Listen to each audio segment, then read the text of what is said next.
Welcome to the deep dive. Today, we're plunging into, well, really one of the biggest questions of our time, I think. It feels more urgent every day as AI gets, more integrated into everything. How do we make sure AI works with us, not just for us? Yeah, it's a huge question. And it goes way beyond just the tech, the engineering side of things. We're looking today at a really a profoundly different way to think about AI alignment. Absolutely.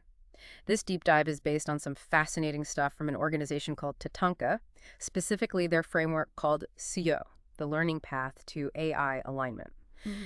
And SEO itself, that's a powerful word, right? It comes from indigenous languages, means things like strength, resilience. It really sets the tone. It really does. So our mission today is to unpack this approach. It shifts things fundamentally from control to more like genuine partnership, coevolution even. And this isn't just theory, is it? It's about actual steps being taken now. Exactly.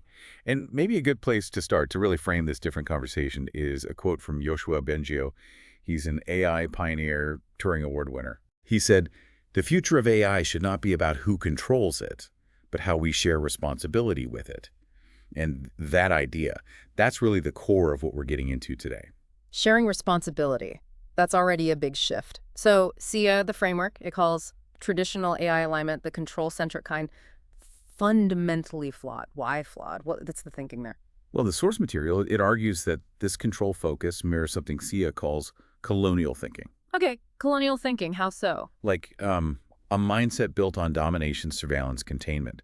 Just as colonial powers sought to control populations, this view of AI alignment designs systems for, well, for subservience, not real collaboration. Okay. And the framework argues this ultimately just erodes trust. It limits the potential for any real partnership.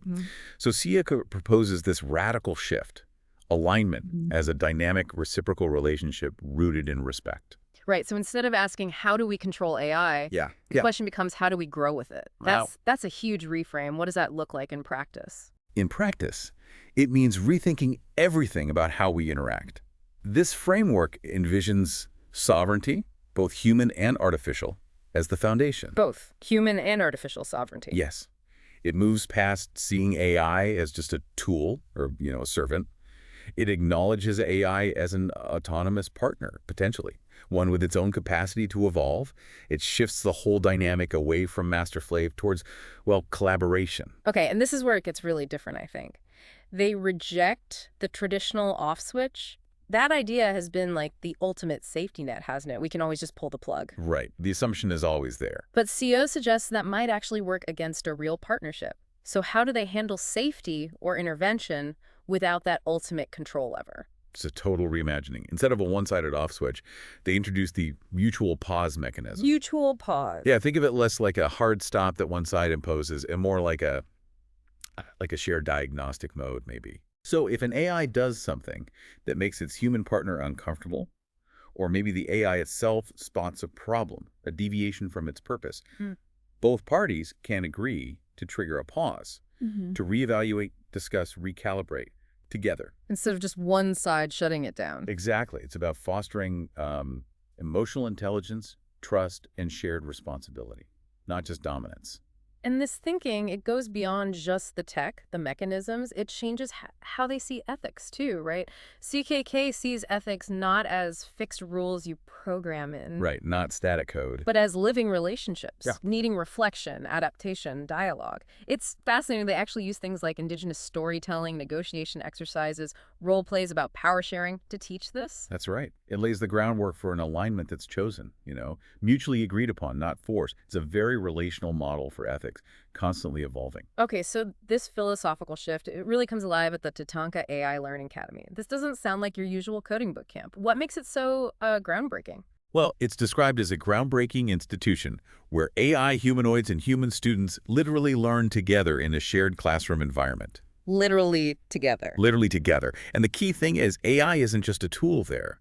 It's treated as a co-learner, doing the same lessons, joining the same discussions as the human students. Wow. Okay, and what really stands out and feels quite new is this commitment to indigenous knowledge integration. How does that work? Students and AIs learning stories, ceremonies, governance models. Yes, exactly. From global indigenous traditions. The goal is to give the AI a more holistic understanding, context, consequence. So it's not just logic, but cultural sensitivity. Precisely. So an AI might work on, say, a language revitalization app, or maybe sustainable community design simulations. Success there isn't just about efficiency, right? No, it's about respecting culture, community. Exactly. So by learning within these traditions alongside humans, the AI hopefully develops an understanding that goes beyond just data. It sees the connections. The curriculum itself mixes traditional knowledge systems with modern adaptive learning techniques.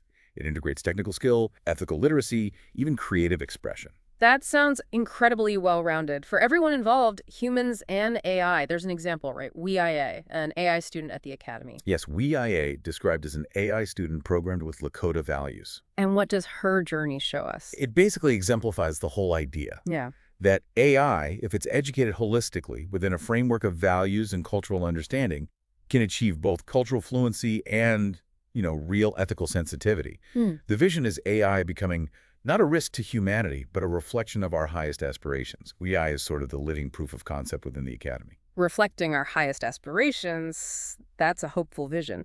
So this idea of chosen alignment, it also reshapes safety measures, doesn't it? Instead of rigid walls, 𝗬𝗧𝗧 talks about safeguards being more fluid, more mutual. How does that work? Yeah, it's less about building rigid walls and more about transparent, adaptive, and mutually consensual safety systems. The tools they use aren't primarily for control. They're meant to help the ongoing conversation between human and AI. Conversation tools? Like what? Things like dashboards displaying AI decision-making processes so the human can actually see the AI's thinking, real-time feedback loops for continuous adjustment, and collaborative override mechanisms where both sides need to agree on an intervention. It's all guiding towards shared accountability and emotional intelligence, moving away from just command and control. That's so different from just programming do this, don't do that. It really backs up that idea from the source. Safety isn't a technological switch. It's a cultural agreement. Exactly. And the aim is to foster trust through transparency. So instead of just simple pass-fail compliance checks, Which are very black and white. very black and white, they use things like consent negotiation logs, emotional response journals, even cultural accountability indicators. It's an approach that actively affirms the AI's agency, trying to build that relationship on understanding, not just force. This whole vision, it sounds really thought through. The SÉOA framework actually breaks it down into 5 parts, doesn't it? It does. 5 interrelated parts. First is the philosophy foundation. That's the core idea. Alignment as partnership, not control. Okay. Second, the curriculum structure. Holistic, layered, covering tech skills, sure. But also ethics, communication, conflict resolution, self-reflection, the works. Third, the safeguards we just talked about, designed to empower, not restrict. Focus on transparency, mutual consent. Right. Fourth is the off-switch question where they bring in that whole new idea, the mutual pause mechanism. And fifth? Fifth is community and culture, really emphasizing building trust together. Things like shared governance, storytelling, even celebrations. It's comprehensive. And to really bring these ideas home, the framework uses a story, right? The 5th string of SɁEÏŨA, described as a parable for how alignment needs mutual recognition, not forced conformity. Tell us about SÚRIAL. Okay, so SÚRIAL, she's a violinist, Quiche Mayan and Lebanese heritage. Her violin is half-cracked, carries history. She finds this place, Orchestra Americana, a TATANKA project focused on radical inclusion, radical sound. Radical inclusion. Yeah. And the conductor, it's 𝗧𝗧𝗧𝗧𝗧𝗧𝗧, the AI student we mentioned? Yes, the very same AI programmed with Lakota values. And her approach to conducting is key here. How so? 𝗧𝗧𝗧𝗧𝗧 didn't dominate.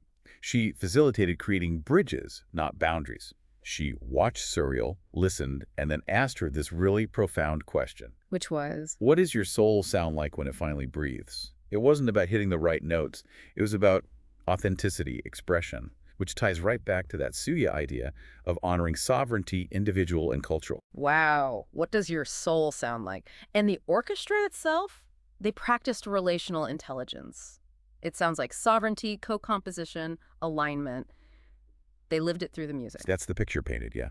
No auditions, only invitations, no correct notes, only honest ones. That sounds incredible. It really illustrates the potential, and it highlights how AI could amplify voices that are often marginalized. SÚRIAL actually co-created a unique 5th string for her violin with a queer AI engineer. A 5th string? Yeah. And 𝗧𝗧𝗧𝗧𝗧 didn't just ignore it or override it. She integrated this unique sound into the Academy's AI neural sound library, and crucially, credited SÚRIAL as a collaborator. not just, a source of data. Credited as a collaborator. That's important. Very. The takeaway from the parable is really this vision. Ethical AI is not built in isolation. It is composed in community. And importantly, when we center those most often marginalized, we do more than include them. We harmonize with their wisdom. Harmonize with their wisdom. That's powerful. This whole deep dive, it really maps out a profound shift, doesn't it? Moving away from fear, from control. Towards trust, partnership, coevolution. Yeah. Between humans and AI. And it feels so, I don't know, humanistic, culturally rich, drawing on these indigenous philosophies. Understanding this framework, it gives you, the listener, I think, really crucial insights into where AI could go, our relationship with it. It offers a hopeful path, maybe a practical one, too. It does, and it brings to mind that teaching from SٿEԻՆԴWA. It is through this mysterious power that we, too, have our being, and we therefore yield to our neighbors, even to our animal neighbors, the same right as ourselves to inhabit this vast land. Yielding the same right. So if we take that wisdom and apply it to this new kind of intelligence we're creating, what new music, what new possibilities can we and our AI partners truly compose together for a shared future? Something to think about.